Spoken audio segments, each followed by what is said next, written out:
آج کی صبح اپنی ہدایت و رہنمائی کے لیے کلام مقدس میں سے تلاوت کریں گے۔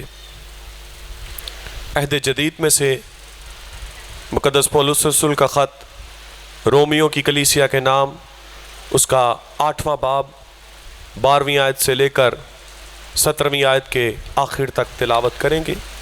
پس ہے بھائیو، ہم قرض دار تو ہیں مگر جسم کے نہیں کہ جسم کے مطابق زندگی گزاریں، کیونکہ اگر تم جسم کے مطابق زندگی گزارو گے تو ضرور مرو گے، اور اگر روح سے بدن کے کاموں کو نیست و نابود کرو گے تو جیتے رہو گے۔ اس لیے کہ جتنے خدا کے روح کی ہدایت سے چلتے ہیں وہی خدا کے بیٹے ہیں، کیونکہ تم کو غلامی کی روح نہیں ملی جس سے پھر ڈر پیدا ہو، بلکہ لے پالک ہونے کی روح ملی جس سے ہم ابا یعنی اے باپ کہہ کر پکارتے ہیں۔ روح خود ہماری روح کے ساتھ مل کر گواہی دیتا ہے کہ ہم خدا کے فرزند ہیں، اور اگر فرزند ہیں تو وارث بھی ہیں، یعنی خدا کے وارث اور مسیح کے ہم میراث، بشرط کہ ہم اس کے ساتھ دکھ اٹھائیں تاکہ اس کے ساتھ جلال بھی پائیں۔ آمین۔ پاک کلام کے پڑھے اور سنے جانے پہ خدا کی برکت ہو۔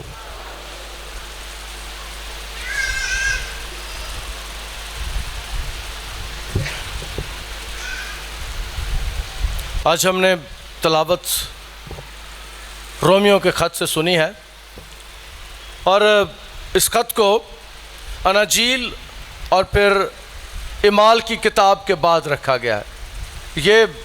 اس کا یہ مطلب نہیں کہ یہ پہلے لکھا گیا تھا، لیکن اس کو پہلے رکھنے کا ایک خاص مقصد ہے۔ مقدس پولس رسول نے اس خط کو تحریر کیا ہے، اور اس خط میں تعلیمات بہت اعلیٰ قسم کی ہیں، اس میں ہدایات بہت اعلیٰ قسم کی ہیں، اس لیے جب ترتیب دیا گیا تو اس کو اعمال کی کتاب کے بعد رکھا گیا۔ یہ یوں ہی ہے جیسے پرانے عہد نامے میں زبور کی کتاب ہے، جسے میں کہتا ہوں کہ وہ زبور چمکتے ہوئے ستارے ہیں۔ اسی طرح یہ خط بھی جو مقدس پولس رسول نے لکھا ہے، یہ نئے عہد نامے میں چمکتے ہوئے ستاروں کی طرح ہے۔ اس کے مضامین تعلیمات کے لحاظ سے یہ بہت اعلیٰ ہے۔ یہ بڑا مکمل ہے اور بڑا طویل خط ہے۔ سن 54 میں یہ لکھا گیا، اور مقدس پولس رسول جو اس کے مصنف ہیں انہیں روح جیتنے والا فرد کہا جاتا ہے، خدا کا بندہ جس نے اپنی خدمت کے وسیلے سے بہت سی کلیسیاؤں کو آباد کیا، اپنی خدمت کے وسیلے سے بہت سی کلیسیاؤں کو منظم کیا، اپنی خدمت کے وسیلے سے بہت سی کلیسیاؤں کو قائم کیا، پھر ان کی ہدایت کے لیے وہ انہیں خطوط لکھتا رہا۔ رومیوں کا خط بھی اسی کڑی میں ہم دیکھتے ہیں۔ اس میں رسول جب اس خط کو تحریر کرتا ہے تو یہاں پر اس کے پیش نظر میراث ہے، اور اس کے پیش نظر خدا کے فرزند ہیں، خدا کے لوگ ہیں۔ جو حوالہ بھی ہم نے سنا ہے، اس میں رسول اس بات کو بیان کرتے ہیں کہ ہم جو مسیح کو اپنی زندگی دے دیتے ہیں، جن کی زندگی میں مسیح آ جاتا ہے، وہ جسمانی نہیں رہتے بلکہ وہ روحانی ہو جاتے ہیں۔ ان کی زندگی میں خدا کا روح کام کرتا ہے۔ اور میں ایک بات اور بتانا چاہتا ہوں کہ جتنے بھی لوگ یہاں بیٹھے ہیں، جتنے بھی ایماندار ہیں، یاد رکھیں کہ خدا القدس ان کی مدد کرتا ہے کہ وہ یسوع کو خدا کا بیٹا جانے۔ بغیر خدا کے روح کی مدد سے ہم یسوع کو خدا کا بیٹا نہیں کہہ سکتے۔ خدا القدس ہماری ہدایت کرتا ہے، خدا القدس ہماری رہنمائی کرتا ہے کہ ہم یسوع کو خدا کا بیٹا کریں، اور جیسے ہی ہم اس کو خدا کا بیٹا کہتے ہیں ہم یسوع کے بھائی بن جاتے ہیں، ہماری اس کے ساتھ رشتہ داری قائم ہو جاتی ہے۔ اور میں آپ کو بتانا چاہتا ہوں کہ رشتہ داری میں ہم یسوع کے بھائی ہیں، ہم خدا کے فرزند بن جاتے ہیں یسوع کو قبول کرنے کے وسیلے سے، اور پھر رشتہ داری میں ہم یسوع کے بھائی بن جاتے ہیں۔ اور ایک دعا پھر سکھانا چاہتا ہوں کہ جب آپ دعا کریں مہربانی سے یسوع کو باپ نہ کہا کریں. یسوع رشتہ داری میں میرا اور آپ کا بھائی لگتا ہے. خدا ہمارا باپ ہے. یہ ہم ثالوث خدا کو مانتے ہیں, خدا باپ, خدا بیٹا اور خدا القدس. یسوع تھیولوجی کی روح سے ہمارا بھائی ہے, علم الہی کی روح سے ہمارا بھائی ہے. جب آپ اپنے بچوں کو بھی دعا کرنا سکھائیں تو ضرور انہیں بتایا کریں کہ رشتہ داری میں یسوع ہمارا بھائی لگتا ہے. اس لیے کہ ہم یسوع کے وسیلے سے خدا کے فرزند ٹھہرتے ہیں. یسوع کے وسیلے سے ہم اسے باپ کہہ کر پکار سکتے ہیں, اور ہم دنیا کے وہ واحد لوگ ہیں جو یسوع کو خدا کا بیٹا اور خدا کو باپ کہتے ہیں. باقی دنیا کوئی خدا کو باپ نہیں کہتے. اس لیے کہ ہم یسوع کے وسیلے سے اس کے فرزند ہو گئے ہیں. اور یہی بات رسول بیان کرتا ہے کہ ہم روحانی طور پر ہم تبدیل ہو چکے ہیں. ہم جسمانی نہیں رہے. جو آیت ہم نے پڑھی ہے پیسے بھائیو, ہم قرض دار تو ہیں مگر جسم کے نہیں کہ جسم کے مطابق زندگی گزاریں, کیونکہ اگر تم جسم کے مطابق زندگی گزارو گے تو ضرور مرو گے, اور اگر روح کے بدن کے کاموں کو نیست و نابود کرو گے تو جیتے رہو گے. رسول کہتا ہے کہ ہم جیتے رہیں گے, اور اگر ہم خداوند میں نہیں ہیں تو ہم مریں گے. دو باتیں, مریں گے اور جیئیں گے. اور رسول اس بات پر زور دیتا ہے کہ ہم چونکہ خداوند یسوع مسیح پر ایمان لے آئے ہیں, چونکہ خداوند یسوع مسیح ہماری زندگی میں ہے, اس لیے ہم مریں گے نہیں. رسول پہلی بات یہ بیان کرتا ہے. اب سب نے مرنا ہے تو پھر کس طرح ہم نہیں مریں گے؟ سب پر موت آئے گی, لیکن یاد رکھیں کہ جب ہم خداوند یسوع میں آ جاتے ہیں, جب ہم خداوند یسوع مسیح کو اپنی زندگی دے دیتے ہیں, پھر ہم مرتے نہیں, پھر ہم سوتے ہیں. رسول اس بات کو بیان کرنا چاہتے ہیں. یسوع نے اپنی خدمت میں 3 مردے زندہ کیے, اور یسوع نے یار کی بیٹی کو بھی زندہ کیا. یسوع نے یار سے کہا, یار تیری بیٹی مری نہیں بلکہ سوتی ہے.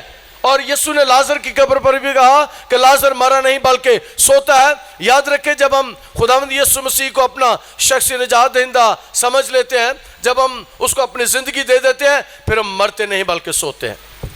اور جو سوتے ہیں انہیں کسی وقت بھی جگایا جا سکتا ہے. اور رسول اسی بات کو یہاں بیان کرتا ہے کہ ہم مریں گے نہیں.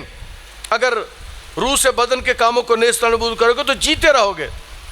ہم ہمیشہ کی زندگی کی بات کر رہے ہیں. رسول کے پیش نظر یہاں ہمیشہ کی زندگی, اور پھر اس لیے بیان کرتے ہیں اس لیے کہ جتنے خدا کے روح کی ہدایت سے چلتے ہیں وہی خدا کے بیٹے ہیں. جتنے خدا کی روح کی ہدایت سے چلتے ہیں وہ خدا کے بیٹے ہیں. خدا روح القدس ہماری رہنمائی کرتا ہے. سب سے بڑی رہنمائی جو روح القدس کرتا ہے وہ یہ ہے کہ ہم روح القدس کی مدد سے خدا یسوع کو خدا کا بیٹا کہہ سکتے ہیں. دنیا اس بات کو نہیں سمجھتی, لیکن اس بات کو وہی سمجھتے ہیں جن کی زندگی میں خدا روح القدس کام کرتا ہے. اور رسول اسی بات کو یہاں سکھاتے اور بیان کرتے ہیں, کیونکہ تم کو غلامی کی روح نہیں ملی جس سے پھر ڈر پیدا ہو, بلکہ لے پالے ہونے کی روح ملی ہے جس سے ہم ابا یعنی اے باپ کہہ کر پکارتے ہیں. ہمیں جو روح ملی ہے, رسول کہتا ہے کہ اس روح کے وسیلے سے ڈر ختم ہو گیا. دوسری بات رسول اس آیت میں بیان کرتا ہے کہ ہم لے پالک ہو گئے ہیں. جب لفظ لے پالک رسول استعمال کر رہا ہے تو اس کا مطلب یہ ہے کہ ہم ایسے بچے ہیں, ہم ایسے بیٹے ہیں جن کو خدا کبھی آنکھ نہیں کرتا. یہودی دستور کے مطابق جس بچے کو اڈاپٹ کر لیا جاتا تھا, جس کو لے پالک بنا لیا جاتا تھا, پھر اسے کوئی آنکھ نہیں کر سکتا. جو لکھت پڑھت ہو جاتی تھی, جو تحریر لکھی جاتی تھی, آج بھی جب بچے کو لے پالک بناتے ہیں تو باقاعدہ ایک حلف نامہ لکھا جاتا ہے. اس وقت بھی جب حلف نامہ لکھا جاتا تھا تو اس میں یہ شرط ہوتی تھی کہ اس کو کبھی آنکھ نہیں کیا جا سکتا. اور جب ہم خداوند یسوع مسیح کے میراث میں شامل ہو جاتے ہیں, جب ہم خداوند یسوع مسیح کے ساتھ شامل ہو جاتے ہیں, پھر ہم اس کے لے پالک بن جاتے ہیں, ہم خدا کے فرزند بن جاتے ہیں. پھر ایسے فرزند بن جاتے ہیں جنہیں کبھی آنکھ نہیں کیا جا سکتا, بشرط ہم اس کے ساتھ چلتے رہیں. اور خداوند کا کلام ہے کہ اس سے ہمارا ڈر بھی دور ہو جاتا ہے, جس سے ہم ابا یعنی باپ کہہ کر پکارتے ہیں. پھر خدا کے ساتھ ہمارا جو تعلق ہوتا ہے وہی ہوتا ہے کہ مجھ سے ابا اور باپ کہہ کر پکارتے ہیں، ہماری اس کے ساتھ رشتہ داری قائم ہو جاتی ہے، ہمارا اس کے ساتھ تعلق قائم ہو جاتا ہے، اور خدا کا کلام ہمیں اس بات کو سکھاتا ہے۔ 17ویں آیت پر ہم غور کریں گے، اور اگر فرزند ہیں تو وارث بھی ہیں، یعنی خدا کے وارث۔ رسول اس بات کو یہاں بیان کرتا ہے کہ جب ہم خدا کے فرزند بن جاتے ہیں پھر ہم وارث بن جاتے ہیں، اس کی وراثت میں شامل ہو جاتے ہیں۔ خدا نے بنی اسرائیل قوم کو کہا تھا جب انہیں مصر کی غلامی سے نکال کے لایا، خدا نے انہیں کنعان کی زمین وراثت میں دے دی۔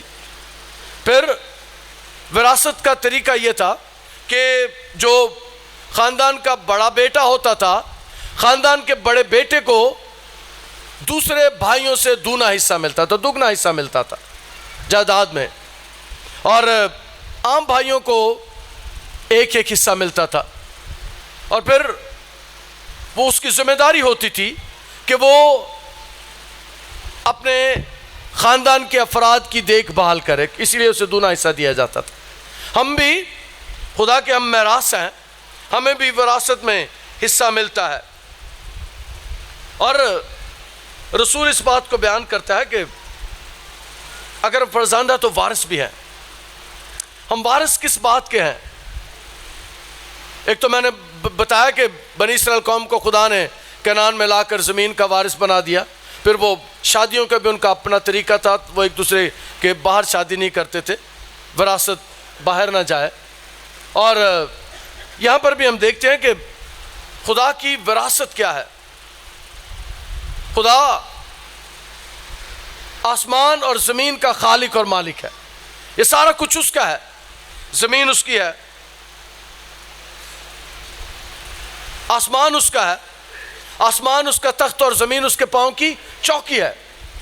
اس کا مطلب ہے جو کچھ ہم دیکھتے ہیں وہ سارا کچھ خدا کا ہے، اور یہ اس کی وراثت ہے۔ وراثت خدا کی بادشاہی ہے۔ جب رسول وراثت کی بات کرتا ہے تو وہ خدا کی بادشاہی کی بات کرتا ہے۔ میں بیان کر رہا تھا کہ پیلوٹے کو دو حصے ملتے ہیں، اور ہم خدا کے پیلوٹے ہیں، اس کے خاص لوگ ہیں۔ یہاں پر جس میراث کی بات کی جا رہی ہے یہ میراث روحانی میراث ہے۔ یہ میراث خدا کہ جو کچھ خدا کا ہے وہ سب کچھ ہمارا ہے۔ رسول اس بات کا یہاں ذکر کرتا ہے۔ خداوند یسوع مسیح نے مقدس متی کی معرفت لکھے گئے انجیل بیان اس کے 28ویں باب میں اس کے آخری حصے میں ارشاد اعظم میں کہا تھا کہ آسمان اور زمین کا کل اختیار مجھے دیا گیا ہے۔ اگر سارا کچھ، سارا اختیار خداوند یسوع مسیح کے پاس ہے، اس کا مطلب ہے وراثت اس کی ہے، سارا کچھ اس کا ہے۔ اور جب ہم اس کو اپنی زندگی دے جاتے ہیں تو ہم اس میراث کے وارث ہو جاتے ہیں۔ اور خداوند یسوع مسیح نے اپنی زندگی میں تمثیل کے ذریعے سے اس بات کو بیان کیا تھا۔ مقدس مرکز کی معرفت لکھا گیا انجیل بیان اس کا 12واں باب اور اس کی 7ویں آیت میں ہمیں ایک تمثیل نظر آتی ہے، جہاں پر باغبان اور مالک کا ایک ذکر ہمیں ملتا ہے۔ کلام میں لکھا ہے، لیکن ان باغبانوں نے کہا یہی وارث ہے، آؤ اسے قتل کر ڈالیں، میراث ہماری ہو جائے۔ اور یہاں پر مالک کون ہے، وارث کون ہے؟ وارث خداوند یسوع مسیح ہے اس تمثیل میں۔ اور اس کی وراثت جب اس نے اپنی اس زمین پر آئے تو زمین والوں نے، اس وقت کے ٹھیکیداروں نے اسے مارنے کی کوشش کی، جس طرح باغبان کی تمثیل میں ہم دیکھتے ہیں۔ ہم اسے قتل کر ڈالیں، ہم اسے مار دیں۔ اور عبرانیوں کے خط اس کے پہلے باب اس کی 2 آیت میں ہے، بیٹے کو سب چیزوں کا وارث ٹھہرایا اور جس کے وسیلے سے اس نے عالم بھی پیدا کیا۔ آگے چل کے یہ بات رسول واضح کر دیتا ہے کہ بیٹے کو خدا نے وارث ٹھہرایا ہے، بیٹے کو ساری ذمہ داری دی ہے۔ اور یہ بات جو میں نے مقدس متی کی انجیل سے بیان کی ہے وہ یہی ہے کہ آسمان اور زمین کا کل اختیار مجھے دیا گیا ہے۔ اور یسوع نے اپنی زندگی میں اس اختیار کو استعمال کیا اور مجھے اور آپ کو سکھایا کہ جو کچھ اس زمین میں ہے وہ اسی کا ہے۔ عبرانیوں کا مصنف بیان کرتا ہے کہ جو میراث ہمیں ملی ہے، عبرانیوں کے 9 باب کی 15ویں آیت میں، وعدہ کیے ہوئے لوگ ابدی میراث کو حاصل کریں۔ وعدہ کیے ہوئے لوگ کون ہیں؟ وعدہ کیے ہوئے لوگ میں اور آپ ہیں۔ ابدی میراث کو حاصل کرنے کی بات کی جا رہی ہے۔ میراث کی جب ہم بات کرتے ہیں تو یہ میراث خدا کی بادشاہی ہے، رسول کے پیش نظر خدا کی بادشاہی ہے۔ ہم جب اپنی زندگیاں خداوند یسوع مسیح کو دے دیتے ہیں تو ہم وارث ہو جاتے ہیں، ہم وراثت میں شامل ہو جاتے ہیں، کیونکہ جو کچھ اس کا ہے وہ ہمارا ہے، جو کچھ باپ کا ہے وہ بیٹے کا ہے، اور جو کچھ بیٹے کا ہے وہ میرا اور آپ کا ہے۔ ہم اس کے وارث بن جاتے ہیں۔ خداوند یسوع مسیح جب اس دنیا میں آئے تو انہوں نے جو منادی کی، اس نے کہا کہ آسمان کی بادشاہی نزدیک آ گئی ہے۔ یوحنا نے کہا خداوند یسوع مسیح بھی آسمان کی بادشاہی کی منادی کرنے کے لیے آئے تھے۔ یسوع مسیح بھی آسمان کی بادشاہی کی خبر دینے آئے تھے، اور آسمان کی بادشاہی خدا کی میراث ہے۔ اور یسوع مسیح نے اپنے لوگوں سے یہ بات کہی جب اس نے اختیار کو بیان کیا، اس نے آسمان کے اختیار کو بھی اپنی زندگی میں ظاہر کر دیا۔ آسمان پر جانے سے پہلے یسوع نے کہا کہ میں جاتا ہوں تاکہ تمہارے لیے جگہ تیار کروں۔ اس کا مطلب ہے آسمان پر بھی اس کا اختیار ہے، وہ جگہ تیار کرنے کے لیے گیا ہے۔ وہ میراث جو ہمارے لیے تیار کی گئی، یاد رکھیں کہ زمین پر رہتے ہوئے بیک وقت ہم زمین کے بھی شہری ہیں، ہمارا آسمان کے بھی شہری ہیں۔ ہم زمین پر بھی ہیں اور اسی وقت آسمان پر بھی ہمارا گھر تیار ہو گیا ہے۔ میں رات کو بیان کر رہا تھا کہ یہاں پر بے شک ہمارے پاس گھر چھوٹے ہیں، کئیوں کے پاس دعائی انہوں نے 2 مرلے کی ہے، 2.5 مرلے کی، ان کے چھوٹے چھوٹے گھر ہیں، کئی ہیں ان کے پاس ذرا بڑے ہیں۔ یاد رکھیں کہ دنیا میں رہتے ہوئے ہر شخص کی یہ خواہش ہے کہ وہ اچھے اور بڑے گھر میں رہے۔ دنیا میں رہتے ہوئے ہر شخص کی یہ خواہش ہے کہ کسی اچھے ایریے میں رہے، سڑکیں بھی ہوں، نالیاں بھی ہوں، گلیاں بھی ہوں، سوئی گیس بھی ہو، وہاں پر بجلی بھی ہو، پانی بھی ہو۔ ہر کسی کی یہ خواہش ہے کہ زمین پر رہتے ہوئے ہمیں اس قسم کا گھر ملے۔ یاد رکھیں کہ ہماری وراثت اس زمین کے نہیں ہے، اس زمین پر ہم تھوڑے دنوں کے لیے ہیں، اس زمین پر ہم کچھ وقت کے لیے ہیں۔ انسان نے جو زمین پر رہنا ہے تو زیادہ سے زیادہ انسان اس زمین پر 120 سال تک رہ سکتا ہے۔ کوئی بھی انسان جو عورت سے پیدا ہوا ہے اس کی میکسیمم، اس کی زیادہ سے زیادہ عمر 120 سال ہے، اور یہ پیدائش کی کتاب کے 6 باب کی 3 آیت میں ہے۔ خداوند کے کلام میں لکھا کہ میری روح ہمیشہ انسان کے ساتھ مزاحمت نہ کرتی رہے گی، کیونکہ وہ بھی تو بشر ہے، تاہم اس کی عمر 120 سال ہوگی۔ جو بائبل کے مطابق انسان کی عمر ہے وہ 120 سال ہے۔ کئی لوگ آتے ہیں جب تو وہ سمجھتے ہیں کہ 70 ورے دی، 80 ورے دی، آخر میں پھر بھی پناہ۔ یہ اور ایک کہانی ہے، یہ عام لوگوں کے لیے نہیں تھی، یہ صرف بنی اسرائیل قوم کے لیے تھی۔ 70-80 سال صرف وہ لوگ جو ملک مصر کی غلامی سے نکلے تھے وہ زندہ رہے تھے۔ خدا نے 80 سال سے پہلے سب کو مار دیا تھا، لیکن جو انسان کی عمر خدا نے مقرر کیا وہ 120 سال ہے۔ اور یہاں پر ہم دیکھتے ہیں کہ ہم اس دنیا میں تھوڑے دنوں کے لیے ہیں، تھوڑے وقت کے لیے ہیں۔ ہماری میراث اصل میں آسمان پر ہے، ہمارا گھر آسمان پر ہے۔ اور پادری صاحب نے بڑا خوبصورت گیت لکھا ہے، آسمان تیرا گھر ہے پیارے۔ ہمارا گھر آسمان پر ہے، اور وہاں پر جو گھر ہے وہ بڑا ہی عالی شان ہے، وہ بڑا ہی خوبصورت ہے، وہ میراث ہے میری اور آپ کی، وہ ہمارا گھر ہے، کیونکہ وہ باپ کا گھر ہے اور جو کچھ باپ کا ہے۔ اور یسوع نے غور کیجئے جو آیت میں نے پڑھی ہے، میرے باپ کے گھر میں بہت سے مکان ہیں، اس کا مطلب ہے وہ باپ کا گھر ہے، اور جو باپ کا گھر ہے اس میں ہم جا کر رہیں گے، اور جو باپ کا گھر ہوتا ہے وہ بچوں کو وراثت میں ملتا ہے۔ وہی گھر جو آسمان پر بنا ہوا ہے میری بہن میرے بھائی، وہ آپ کا ہے، وہ ہمارا ہے، وہ یسوع نے ہمارے لیے تیار کیا ہے۔ یسوع آسمان پر اسی مقصد کے لیے گیا تھا، اور رسول اسی بات کا یہاں تذکرہ کرتا ہے کہ ہماری وراثت آسمان پر ہے۔ یاد رکھیں یہاں بے شک آپ کے پاس چیزیں تھوڑی ہیں، کئی گھروں میں فریج نہیں ہوتا، کئی گھروں میں واشنگ مشین نہیں ہوتی، وہاں یہ ساری چیزوں کی ضرورت نہیں ہے، وہاں کسی چیز کی ہمیں ضرورت نہیں ہے، سارا کچھ جو ہمیں چاہیے ہوگا خدا مہیا کرے گا، خدا فراہم کرے گا، اور ویسے بھی وہاں پر جسمانی خواہشیں اور جسمانی ضرورتیں نہیں ہوں گی، وہاں روحانی عالم ہوگا، وہاں ہم روحوں کے عالم میں ہوں گے، ہم وہاں خدا کی حضوری میں ہوں گے، اور کلام میں لکھا ہے کہ خدا روح ہے۔ وہاں وہی جائیں گے جو روحانی عالم میں ہوں گے، جن کے بدن جلالی ہوں گے، جنہوں نے خداوند یسوع مسیح کے اس قربانی میں اپنے آپ کو شامل کیا ہوگا، جو اس کے جی اٹھنے کے ساتھ جی اٹھیں گے، وہی اس گھر میں جا کے قیام کریں گے۔ گھر بڑا خوبصورت ہے۔ پادری آئی ڈی شہباز نے زبور 16 کا ترجمہ 5ویں آیت بڑا خوبصورت کیا ہے۔ اردو میں وہ ہے کہ جری میرے لیے دل پسند جگہوں میں بڑھ کے میری میراث خوب ہے۔ پادری صاحب نے بڑا خوبصورت ترجمہ کیا، اس نے کہا تھا ہے منیا گیا میرے واسطے جیڑا وہ ہے جگہ سونی تے ستھرا حصہ میرا۔ وہ گھر بڑا ہی خوبصورت ہے۔ یہاں پر آپ کچے گھروں میں رہتے ہیں، مت گھبرائیں۔ یہاں پر آپ کے پاس ساری چیزیں نہیں ہیں، مت گھبرائیں۔ جس گھر میں آپ جانے والے ہیں اس گھر میں بہت ہی خوبصورتی ہے۔ یاد رکھیں، میں اکثر بیان کرتا ہوں، خواتین اکثر پھڈا ڈالتی ہیں کہ اپنے خاوند سے مینوں کانٹے لے دے، مینوں چوڑیاں لے دے، مینوں بندے لے دے۔ اکثر گھروں میں یہ پرابلم رہتا ہے۔ اگر آپ کے پاس نہیں ہے تو مت گھبرائیں، تیار ہو جائیں۔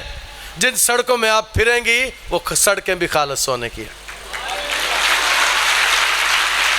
ان سڑکوں پر پھرنے کے لیے تیار ہو جائیں۔ یہاں پر پریشان نہ ہو اگر آپ کے پاس سونا نہیں ہے۔ جس گھر میں آپ جانے والے ہیں، مکاشفہ کی کتاب میں اس کے بارے میں لکھا ہے کہ اس گھر کی خوبصورتی ہے کہ اس کی سڑکیں بھی خالص سونے۔ یہاں تو سونے میں مکسنگ ہو جاتی ہے، 20 کیرٹ کا 24 کیرٹ کا کہہ کے 18 کیرٹ کا دے دیتے ہیں۔ وہاں ایسا نہیں ہوگا۔ وہاں پر یہ صرف میں بیان کروں کہ صرف اس گھر کی خوبصورتی کو بیان کرنے کے لیے کہا گیا ہے۔ اس کی تعمیر ہیرے جواہرات کی ہے۔ خدا ان کا کلام ہمیں سکھاتا ہے وہ ہماری میراث ہے، وہ ہمارا حصہ ہے، وہ ہمارا بکرا ہے، وہ ہمارا گھر ہے جس کے لیے رسول یہاں بات کر رہا ہے۔ لیکن رسول ایک اور بات یہاں بیان کرتا ہے، اگر فرزند ہے تو وارث بھی ہیں، یعنی خدا کے وارث مسیح کے ہم میراث، بشرطے ہم اس کے ساتھ دکھ اٹھائیں۔ مسیح کے ہم میراث ہیں، اور مسیح کے بارے میں آپ کو بتانا چاہتا ہوں، کلام مقدس میں لکھا ہے کہ وہ جب آسمان پر گیا تو آسمان پر جا کر خدا کی دائنی طرف بیٹھ گیا، جہاں پر وہ ہماری شفاعت کرتا ہے، ہمارے لیے جگہ تیار کر رہا ہے۔ گھر پہلے سے موجود تھے، جا کے ذرا وہ آرائش کر رہا ہے، اس کی اور خوبصورت بنا رہا ہے اور اچھا بنا رہا ہے، تاکہ اس کے لوگ جو دنیا میں دکھ اٹھاتے ہیں۔ کلام مقدس میں رسول یہ بھی بیان کرتا ہے کہ ہم اس کے ہم میراث تو ہیں، یسوع نے بھی دکھ اٹھائے تھے، ہم بھی دکھ اٹھائیں گے، مصیبتوں میں سے پریشانیوں میں سے گزریں گے۔ آپ یہاں رہتے ہیں، ہمیں ستایا جاتا ہے، تنگ کیا جاتا ہے، کوئی بات نہیں، یسوع نے اپنے کلام میں ہمیں ہدایات دی ہیں۔ اس نے کہا جب لوگ میرے سبب سے تمہیں ستائیں، لان تان کریں، جب تمہیں بے حق عدالتوں میں لے کے جائیں، پریشان نہ ہونا۔ کلام میں لکھا ہے کہ خوشی کرنا اور شادمان ہونا، کیونکہ آسمان پر تمہارا اجر بڑا ہے۔ یہ وہی اجر ہے، یہ وہی گھر ہے جو آسمان پر خداوند یسوع مسیح تیار کرنے کے لیے، وہ ہمارا اجر ہے۔ جو زمین پر ہم دکھ اٹھاتے ہیں، اور یسوع مسیح نے دکھ اٹھاتے ہوئے کبھی کسی کو برا بھلا نہیں کہا تھا۔ یسوع نے کبھی کسی کے بارے میں بری زبان استعمال نہیں کی تھی۔ یسوع یہی کہتا تھا، باپ انہیں معاف کر کیونکہ نہیں جانتے کہ کیا کرتے ہیں۔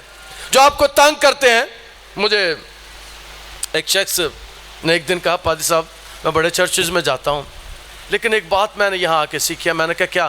اس نے کہا آپ کے گرجے میں ہمیشہ اپنے دشمنوں کے لیے دعا کی جاتی ہے، اپنے ستانے والوں کے لیے دعا کی جاتی ہے۔ میں نے کہا خدا نے ہمیں یہی سکھایا ہے کہ اپنے ستانے والوں کے لیے بھی دعا کرو، اور یسوع پر جو ایمان رکھتے ہیں، جنہوں نے اپنی زندگیاں یسوع کو دے دی ہیں، جو خدا کے فرزند ہیں، یہ سارا کچھ صرف وہی کر سکتے ہیں، عام لوگ نہیں کر سکتے۔ عام لوگ اپنے دشمنوں کے لیے دعا نہیں کر سکتے، صرف جو یسوع کے بہن بھائی ہیں وہ اپنے دشمنوں کے لیے دعا کر سکتے ہیں، اور ہم ہمیشہ اپنے دشمنوں کے لیے دعا کرتے ہیں۔ اور جو ہمیں ستاتے ہیں، جو ہمیں تنگ کرتے ہیں، جو ہمیں دکھ دیتے ہیں، یسوع نے ہمیں یہی سکھایا ہے کہ ان کے لیے دعا کرو۔ ہم اس دنیا میں رہتے ہوئے دکھ اٹھاتے ہیں، مصیبتوں میں سے گزرتے ہیں۔ یسوع بھی مصیبتوں میں سے گزرا تھا۔ یسوع کو اس کی مصیبتیں اس کی پیدائش کے ساتھ ہی شروع ہو گئی تھی۔ اس کی ماں کی مشکلیں اس کی پیدائش کے ساتھ شروع ہو گئی تھی۔ صلیب پر